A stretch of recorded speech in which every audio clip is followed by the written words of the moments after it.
Je suis Cyril Delattre, je vis à Marseille depuis bientôt 9 ans et je suis entrepreneur et spécialiste des écosystèmes des organisations et des entreprises.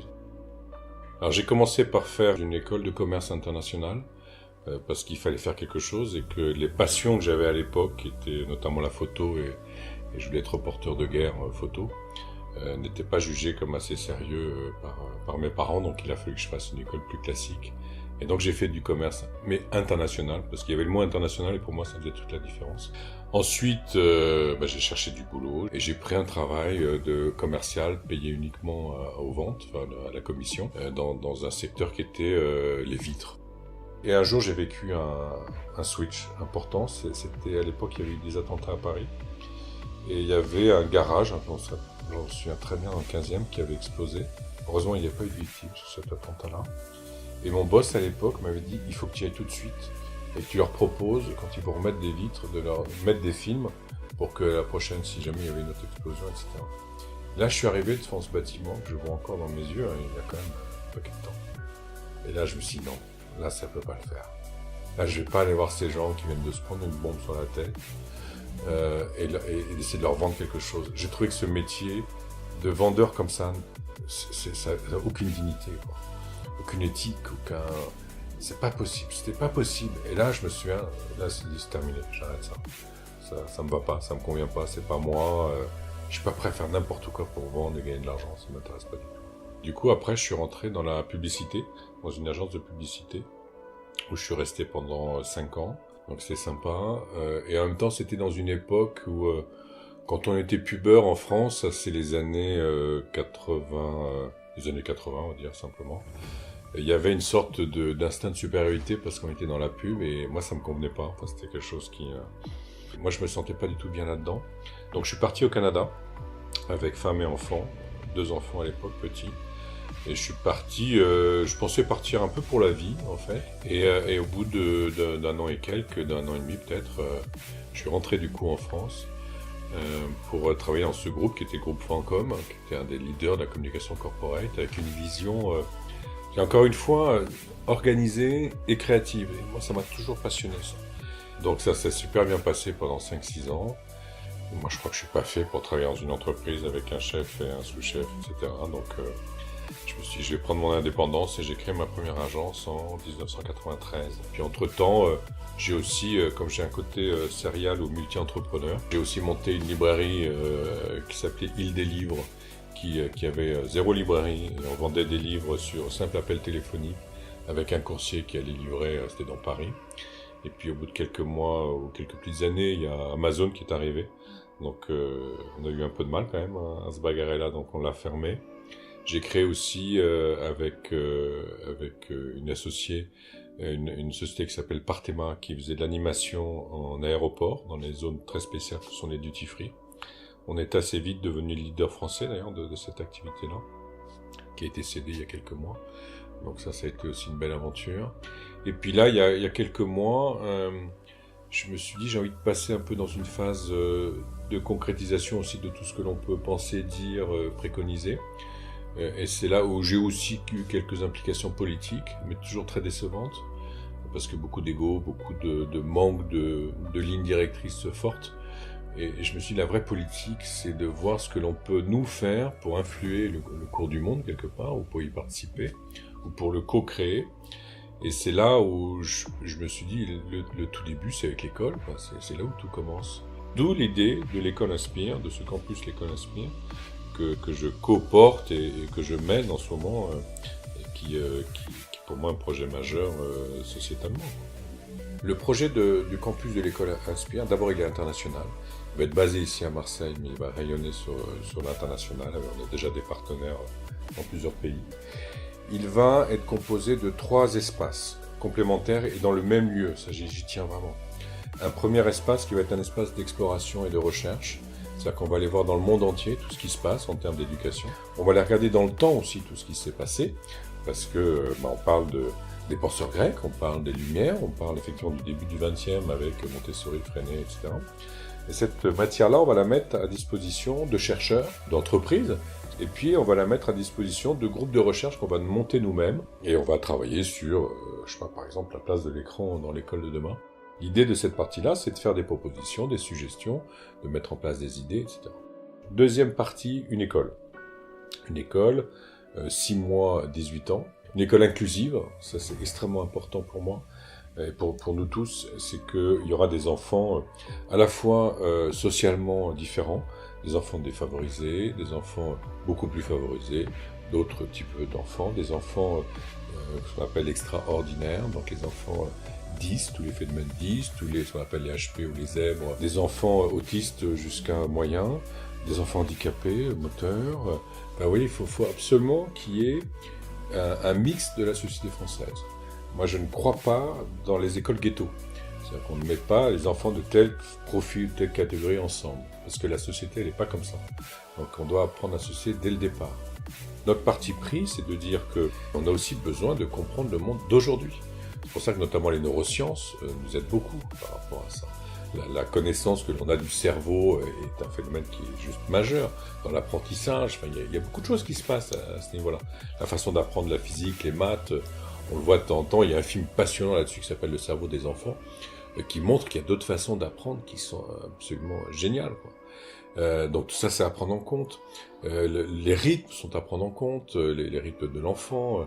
Enfin, il y a plein de choses à prendre en compte. Et nous, c'est ce qu'on va faire. Donc, ça sera pas une école de type Montessori, Freinet, etc. Ce sera une école qui utilisera plusieurs approches, qui va être l'école de la façon dont on va faire l'école dans quelques années. Et puis, on veut. Moi, je pense qu'il faut trouver une harmonie dans ces écoles-là entre 3 grands enjeux qui sont l'humanisme, l'écologie et la technologie. On doit allier les 3. Il y a des projets d'école qui sont très intéressants dans la nature, c'est très bien, et qui rejettent beaucoup la technologie. Moi, je ne crois pas que ce soit la solution, parce que le monde de demain, il est juste avec de la techno. Donc l'enjeu, c'est de ne pas le subir, c'est de le comprendre. Et le 3e pôle donc, du campus de l'école Inspire sera un pôle de transmission, avec une agence de presse qui va produire des contenus, à la fois de tout ce que l'on voit, parce que la matière est là, et de tout ce que l'on fait. On s'appelle l'école Inspire, donc on a envie d'inspirer. Aider au financement de films, d'émissions, de tous ces sujets qui vont nous permettre de diffuser les idées. Et la transmission, ça passe aussi par la formation. Donc on va créer un institut de formation avec 3 types de publics, de gens intéressés. Ce sont les jeunes qui veulent devenir profs, ou les moins jeunes d'ailleurs aussi, qui veulent devenir profs, mais dans un esprit comme celui que l'on va mettre en avant. Ça, c'est un premier point. Le deuxième, c'est sur les profs actuels qui ont envie de changer d'approche. Et puis une 3e école qui est l'école des parents. C'est-à-dire qu'on a tendance à souvent les mettre de côté, ou les parents se mettent eux-mêmes de côté. Là, on va intégrer les parents dans ce système-là. Donc voilà, donc ça fait un écosystème entre de l'exploration de la création, de l'application dans une école et de la transmission. Pourquoi est-ce qu'on travaille ? Je pense qu'on travaille, quand même pour beaucoup de gens, faut pas être naïf là-dessus, parce qu'on a besoin en termes matériels, donc ça joue quand même aussi beaucoup. Il y a classiquement 3 grandes motivations pour le travail, c'est la rémunération, l'intérêt du travail et la considération des autres, donc le regard des autres. On travaille effectivement d'autant mieux que l'on a un travail qui nous intéresse, où on peut faire passer sa passion avant tout. Et ça, je trouve ça super intéressant, cette évolution aussi, c'est de prendre les gens là où ils sont bien, là où ils sont bons. J'insiste toujours beaucoup sur le fait d'être à sa place. Je crois que je suis entrepreneur dans l'âme, peut-être déjà en regardant mes aïeux, parce qu'ils sont quasiment tous dans cette approche-là. Donc il y a toujours eu cette volonté-là de créer des choses. C'est ça aussi, c'est d'être, comme Ashoka a dit, auteur et acteur de sa vie. La curiosité, c'est essentiel. Il faut aller voir partout, il faut aller voir ce qui se passe, il faut comprendre, il faut entendre. Et on a cette chance-là aujourd'hui d'avoir cette diversité-là. Et ça rend super créatif, quoi. Un peu humble aussi de temps en temps quand on voit tout ça. Mais ça donne des tas d'idées. Donc après, il faut ranger. La force de l'entrepreneur, c'est aussi ça, c'est de rendre possible tous ces possibles-là, et puis d'en faire une organisation qui fonctionne bien et qui soit rentable, hein, faut pas l'oublier. Si j'avais un conseil à donner aux futurs entrepreneurs, ça commencerait par oser faire les choses. Ça serait aussi ne pas être conscient de tout. Il faut une dose d'inconscience, il ne faut surtout pas la rejeter, elle est la bienvenue. J'ai jamais eu peur. J'ai pas eu peur parce que je savais pas ce qui pouvait m'arriver.